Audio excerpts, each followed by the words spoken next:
নির্বাচন কমিশনারের সাথে দেখা করতে এসেছি এবং বাংলাদেশের 12 কোটি ভোটারের যে অব্যক্ত কথাগুলো সেগুলো আমরা বলার জন্য এসেছি এবং বাংলাদেশের 4 কোটি যে তরুণ ভোটাররা আছে তাদের কথাগুলো আমরা বলার জন্য এসেছি।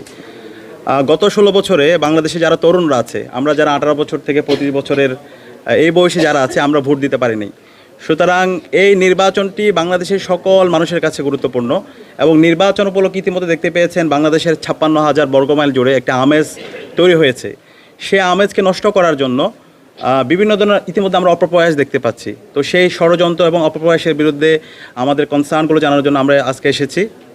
ছাত্র সমাজের যে দাবি এবং গণমানুষের যে দাবি, সেই দাবিগুলো, সেই কথাগুলো আমরা বলার জন্য এসেছি। আপনারা দেখতে পেয়েছেন গতকালকে নির্বাচন কমিশন থেকে একটা প্রজ্ঞাপন হয়েছে। সেই প্রজ্ঞাপনে বলা হয়েছে 400 গজের মধ্যে যেখানে সেন্টার হবে এর মধ্যে কোনো ধরনের মোবাইল ফোন ব্যবহার করা যাবে না। তো আমরা বলেছি এটা সম্পূর্ণ একটা অগণতান্ত্রিক সিদ্ধান্ত এবং স্বৈরতান্ত্রিক সিদ্ধান্ত। এই সিদ্ধান্তের মাধ্যমে